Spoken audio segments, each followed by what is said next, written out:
Camino. Today is walking day 28 and it is Sunday the 29th of September. Today I am heading to Acebo, which is 16 kilometres away, but quite an arduous walk, uphill and then a very steep and dangerous downhill. But the most significant thing about today is that I pass the Cruz de Ferro, which is 7 kilometres on from where I am now. I've got really mixed feelings about this. When I planned the trip, I was super excited about the Cruz de Ferro, but having read a little bit more about it, thought a little bit more about it, meditated on the significance of the Cruz de Ferro, I've had a bit of a change of heart, and I'll talk to you about that as I walk this morning.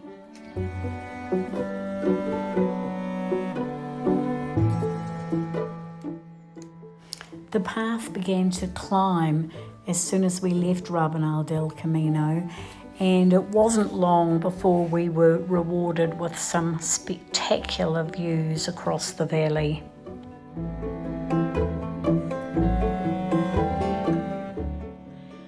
I don't know if I can see the stalker in the distance because the sun's in my eyes, but I know it's there, and I know we've come a long way up in 2 days.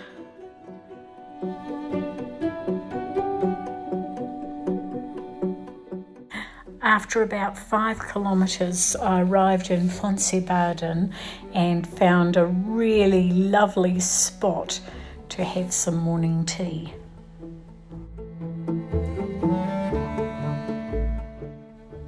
It also gave me a chance to think about what I was going to do with my stones today. I'm leaving Acebo, and this is the last 2 kilometres, just over 2 kilometres I think, before I arrive at the Cruz de Ferro, which must be somewhere up that way.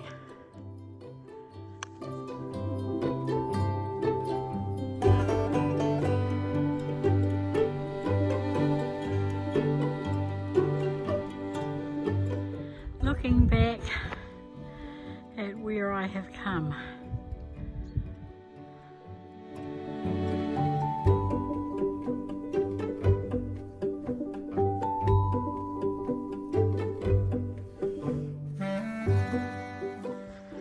I can see it coming in the distance.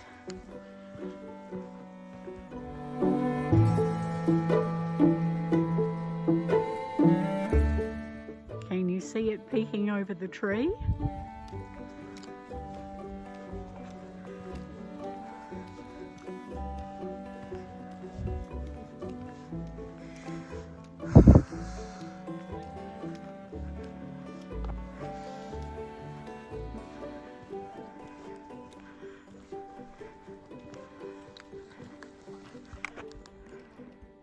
The first thing I noticed was the amount of stuff placed around the base of the cross. Anything from odd running shoes to boxes of things.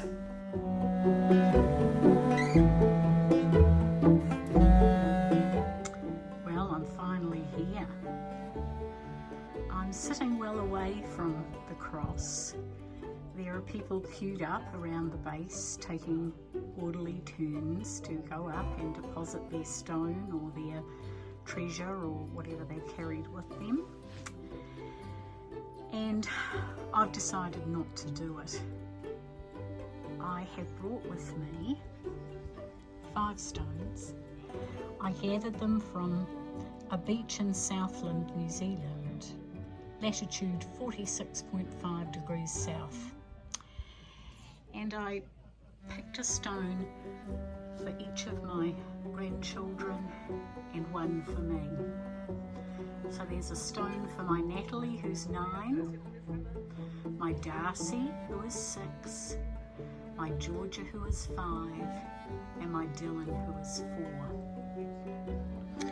And my My plan was to leave these stones at the Cruz de Ferro and hope that one day they would follow in my footsteps and come on this sacred journey. However, I've changed my mind and I'm not going to leave the stones behind. The Cruz de Ferro is covered in memorabilia, shoes, toys, all sorts of kind of stuff.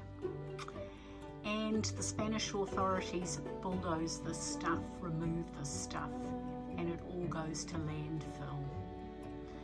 The original idea that there should be a stone left by a pilgrim has kind of grown into something bigger. And so I don't want my precious stones and the wishes I have for my beautiful young humans to go to landfill. I'm going to carry them home and give them to them.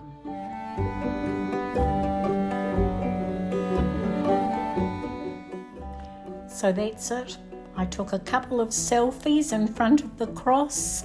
I didn't step up onto the mound and I was off.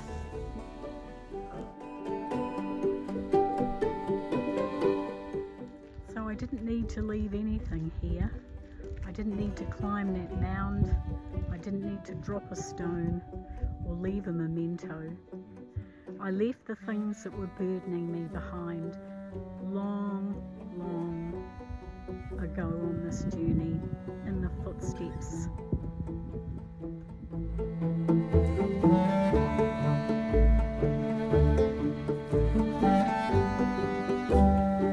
And look at this joyful looking place, another little oasis.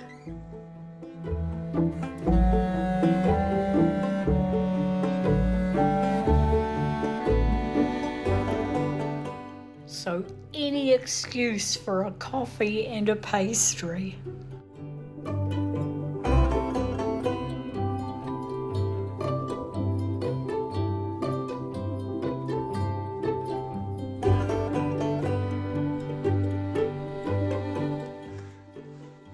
Wee bit of road walking.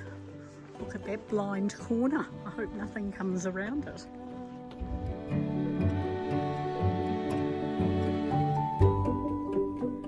Picking my way around the hillside on the wee goat track. Look at that beautiful view. We're very high up here.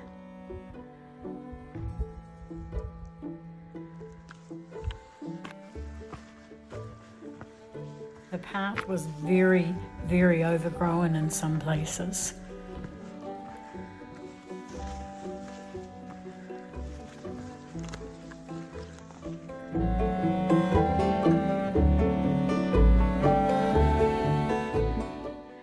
It's very slow going on this very rocky path, and we're still going up.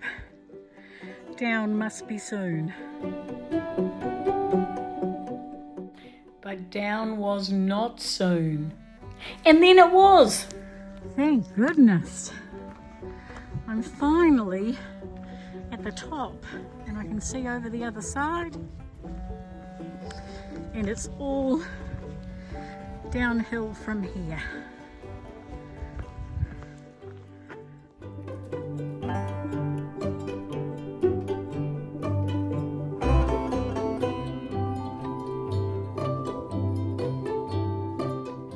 Still in the hills.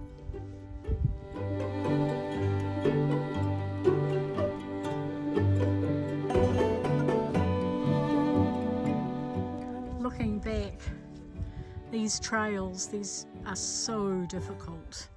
They're so dangerous.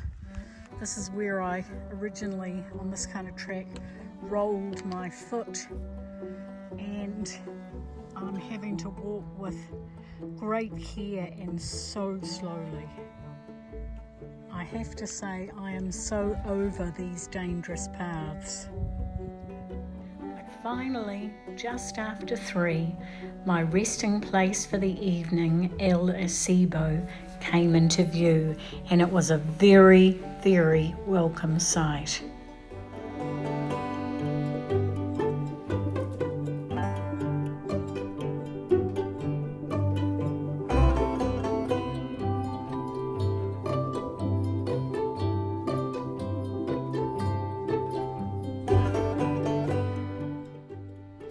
In many ways, I struggled with the walk today. I struggled with the decision about what to do with my stones, whether to leave them or not, and I really struggled with the downhill journey today. Having no binocular vision and monocular vision means that I have to focus so closely on the trail and on my feet that it makes the whole process incredibly exhausting. So I feel it's a blessing to be here safely, and so I go off to bed knowing that at least I'm not injured and I live to walk another day.